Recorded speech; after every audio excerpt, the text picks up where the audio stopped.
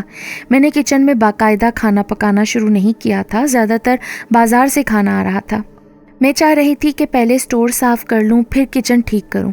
اس رات کچھ کھانا بچ گیا تھا، پھر صبح کے لیے دودھ، چینی وغیرہ بھی منگائی تھی۔ وہ میں نے کچن کے تختے پر رکھ کر اس خیال سے اسٹور کا دروازہ بند کرنا چاہا کہ کہیں کوئی چوہا وغیرہ ادھر نہ آ جائے، کیونکہ اسٹور عرصے سے بند پڑا ہے۔ کیڑے مکوڑے اور چوہے ہو جانا کوئی ناممکن بات نہیں ہے۔ چوہے تو موجود تھے ہی۔ دروازے کے آگے ایک لکڑی اور کچھ فالتو چیزیں اس طرح پڑی تھیں کہ دروازہ پورا بند نہیں ہوتا تھا۔ میں نے وہ چیزیں ہٹائیں اور دروازہ بند کرنا چاہا، پھر بھی دروازہ بند نہیں ہوا۔ میں نے ادھر ادھر اچھی طرح دیکھا، دروازے کے پٹ کے نیچے جھانکا کہ کہیں کوئی لکڑی پتھر تو نہیں پھنس گیا، مگر وہاں ایسی کوئی چیز نہیں تھی۔ میں نے پھر دروازہ زور سے کھینچا تو محسوس ہوا جیسے کسی نے دروازہ پکڑا ہوا ہو، مگر جھٹکے سے دروازہ چھوٹ گیا ہو، لیکن دروازہ پھر کھل گیا۔ بات میری سمجھ میں نہیں آئی۔ چونکہ رات کافی ہو چکی تھی اور میں تھک بھی گئی تھی، اس لیے میں نے زیادہ غور نہیں کیا اور دودھ اور کھانے کو اچھی طرح ڈھانپ کر آ گئی۔ کچن کا دروازہ لاؤنج میں کھلتا تھا اور میں آج کل لاؤنج میں سو رہی تھی کیونکہ یہاں بہت اچھی ہوا آتی تھی۔ لائٹ بھی ساری رات چلتی تھی کیونکہ بچوں کو اندھیرے میں سونے کی عادت نہیں تھی۔ صبح حسب معمول میں نے کام کیا اور سوچا کہ اسٹور شام کو صاف کروں گی، مگر شام کو بھی مہلت نہیں ملی۔ رات کو دوبارہ میں نے دیکھ بھال کر دروازہ بند کیا، مگر پھر بھی دروازہ بند نہیں ہوا۔